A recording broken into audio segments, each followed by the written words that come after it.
Hello friends, welcome to Samayaldelight. இன்னைக்கு நம்ம வீடியோவில் பொட்டேட்டோ ரோல் ரொம்ப டேஸ்டியாகவும் ரொம்பவே ஈஸியாகவும் எப்படி செய்கிறது நான் பார்க்க போகிறோம். வாங்க வீடியோக்குள்ளே போகலாம். ஃபஸ்ட்டு இந்த ரோலுக்கான மாவு நம்ம ரெடி பண்ணிக்கிடுவோம். பொட்டேட்டோ ரோலுக்கான மாவை ரெடி பண்ணி எடுத்து வச்சுக்கலாம். அதுக்கு அரை கப் அளவுக்கு மைதா எடுத்துக்கோங்க. கொஞ்சமாக உப்பு சேர்த்துட்டு நல்லா மாவை மிக்ஸ் பண்ணி விட்டுருங்க. இந்த உப்பு மாவு ஒன்றா மிக்ஸ் ஆனதுக்கப்புறம் நீங்கள் தண்ணி சேர்த்துட்டு மாவு பிசைய ஆரம்பிக்கணும். கொஞ்சமாக தண்ணி சேர்த்துக்கோங்க. இப்போ மாவு நல்லாவே ரெடி ஆயிடுச்சு. இது கையில் ஒட்டுதுன்னா கொஞ்சமாக நீங்கள் எண்ணெய் சேர்த்து கூட மாவு பிசைஞ்சுக்கலாம். இதுக்கப்புறம் நீங்கள் கிச்சனோடைய திண்டுலையோ இல்லை கல்லுலையோ இந்த மாதிரி சப்பாத்தி கட்டையிலையோ நீங்கள் போட்டுட்டு நல்லா மாவை பிசைஞ்சு கொடுத்துருங்க. கொஞ்சம் மாவு சேர்த்துக்கிட்டே பிசைய ஆரம்பிங்க. அப்போ தான் கையில் ஒட்டாமல் வரும். ஒரு 5 நிமிஷத்துக்கு இந்த மாவை நல்லா இந்த மாதிரி பிசைஞ்சு எடுத்துக்கிட்டோன்னா நல்லா சாஃப்டாயிரும். இப்போ மாவு நம்மளுக்கு தயாராகிடுச்சு. இதை ஒரு 10 நிமிஷம் ஊற வச்சிடலாம். இப்போ இந்த மாவு 10 நிமிஷத்துக்கு ஊற வைக்கிறது எதுக்காகனா நல்லா லேசாக நம்மளுக்கு இழுத்து தேய்க்க வரும். எவ்வளோ தூரம் லேசாக தேய்க்கிறோமோ அந்த அளவுக்கு லேசாக வரும். இதுக்காக தான் 10 நிமிஷம் இந்த மாவை ஊற வைக்கிறோம். மூடி போட்டாச்சு, ஊறட்டும்.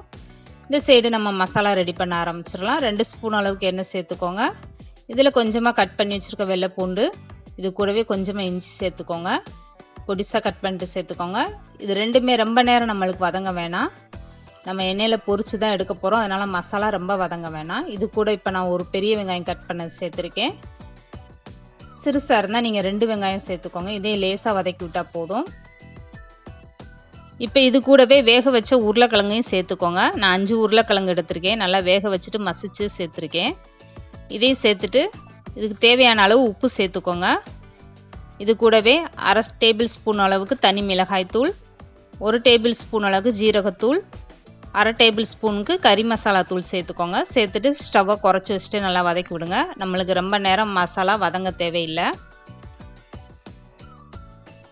இப்போ இதில் பச்சை மிளகா 2 பச்சை மிளகா ரவுண்டாக கட் பண்ணி வச்சுருக்கேன். அதையும் சேர்த்துட்டு 1 டேபிள் ஸ்பூன் அளவுக்கு சாட் மசாலா சேர்த்துக்கோங்க. இப்போ இதையும் சேர்த்துட்டு நல்லா வதக்கி விட்டுருங்க. ரொம்ப நேரம் நம்மளுக்கு வதக்க தேவையில்லை.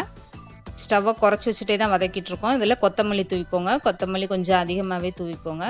இந்த டேஸ்ட்டு ரொம்பவே நல்லாயிருக்கும். இப்போ நம்மளுக்கு மசாலா ரெடி ஆயிடுச்சு. ஸ்டவ் ஆஃப் பண்ணிவிட்டு இந்த மசாலாவை நல்லா ஆற விட்டுட்டு இந்த மாதிரி பிடிச்சி வச்சுக்கோங்க. எல்லாமே இந்த மாதிரி நீங்கள் ரெடி பண்ணி வச்சிட்டிங்கன்னா ரோல் செய்கிறதுக்கு ரொம்பவே ஈஸியாக இருக்கும். மசாலா நல்லா ஆற விட்டுருங்க. இந்த மாதிரி சைஸில் நீங்கள் பிடிச்சி எடுத்து வச்சுக்கலாம். இதே மாதிரி எல்லா மசாலாவும் நீங்கள் ரெடி பண்ணி எடுத்து வச்சுக்கோங்க. நீங்கள் மசாலாவை கையில் எடுக்கும்போது இந்த அளவுக்கு கெட்டியாக இருக்கணும்.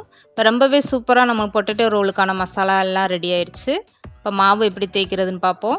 ஊற வச்ச மாவு எடுத்து பார்க்கலாம். பார்க்குறதுக்கு நல்லாவே ஊறி இருக்குது. கையில் தொடும்போது நல்லா சாஃப்டாக இருக்குது. இப்போ மாவு நம்மளுக்கு ரொம்பவே சூப்பராக ரெடி ஆயிடுச்சு. இதில் கொஞ்சமாக மாவை போட்டுட்டு கல்லில் தேய்க்க ஆரம்பிச்சிடலாம். இந்த கல் மேலே கொஞ்சமாக மாவு தூவிக்கோங்க.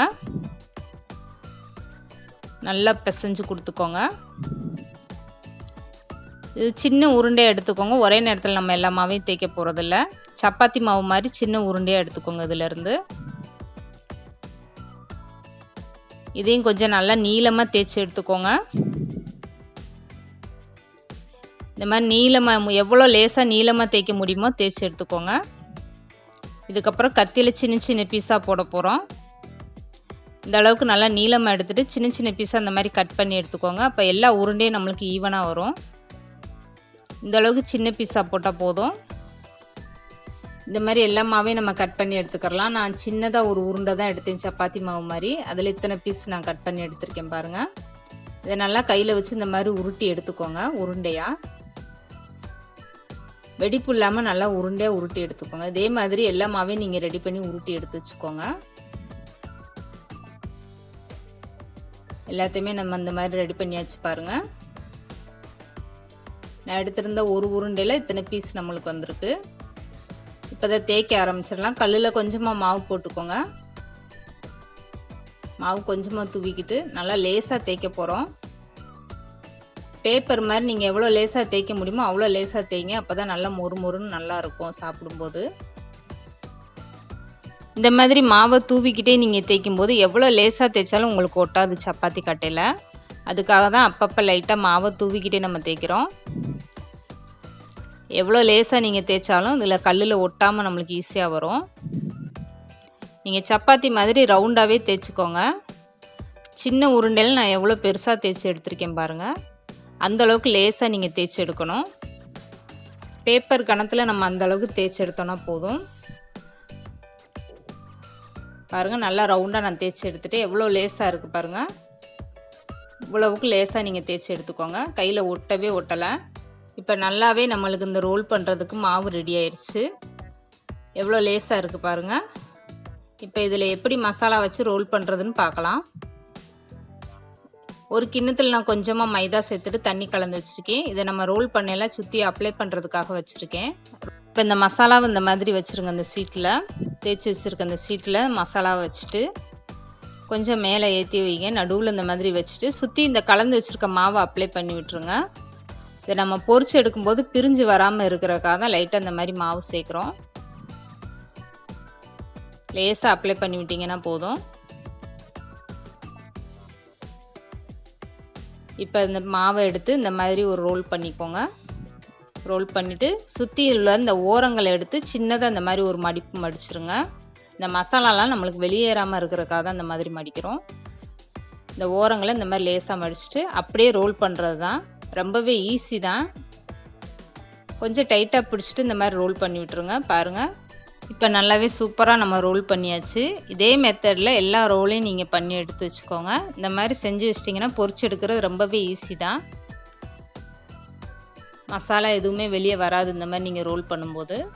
இதே மெத்தடில் நீங்கள் இந்த மாதிரி நல்லா ரோல் பண்ணி எல்லாமே ரெடி பண்ணி வச்சிட்டிங்கன்னா பொரிச்சு எடுக்கல ரொம்பவே ஈஸியாக இருக்கும். நான் இந்த மாதிரி எல்லாமே ரெடி பண்ணி எடுத்து வச்சிட்டேன் பாருங்கள். எல்லா மாவும் நல்லா தேய்ச்சி இந்த மாதிரி ரெடி பண்ணி வச்சாச்சு. இப்போ பொட்டேட்டோ ரோல் நம்மளுக்கு ரெடி ஆயிடுச்சு. இதை பொரிச்சு எடுக்கிறது தான் வேலை. இப்போ பொரிச்சு எடுக்கிற அளவுக்கு கொஞ்சமாக எண்ணெய் ஊற்றிக்கோங்க. இந்த எண்ணெய் நல்லா சூடாகட்டும். இந்த பொரிச்சு எடுக்கிறதுக்கு ரொம்ப எண்ணெய் செலவாகாது. கொஞ்சமாக ஊற்றிக்கிட்டிங்கன்னா போதும். எண்ணெய் ஓரளவுக்கு சூடானதுக்கப்புறம் நீங்கள் ஸ்டவ்வை குறைச்சிக்கிட்டு ஒவ்வொரு பீஸாக அதில் சேர்த்துருங்க. ஸ்டவ்வை நீங்கள் மீடியமாக வச்சுக்கிட்டே பொரிச்சிடுங்க. அப்போ தான் கிறிஸ்பியாக கிடைக்கும். லைட்டாக அப்பப்போ மட்டும் பரட்டி விடுங்க. இந்த பொட்டேட்டோ ரோல் செய்கிறது கொஞ்சம் டைம் எடுத்தாலும் சாப்பிடும்போது ரொம்பவே டேஸ்டியாக இருக்கும். நீங்கள் இதை கண்டிப்பாக உங்கள் வீட்லேயும் ட்ரை பண்ணி பாருங்கள். லேசாக நல்லா செவந்து வந்துருச்சு. இன்னும் கொஞ்சம் நேரம் இருக்கட்டும்.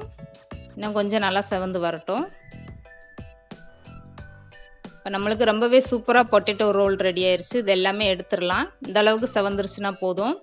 இதை கண்டிப்பாக உங்கள் வீட்லேயும் ட்ரை பண்ணி பாருங்கள். இந்த வீடியோ பிடிச்சிருந்தா லைக் பண்ணுங்கள், ஷேர் பண்ணுங்கள். மறக்காமல் சமையல் டீலைட் சேனலை சப்ஸ்கிரைப் பண்ணுங்கள்.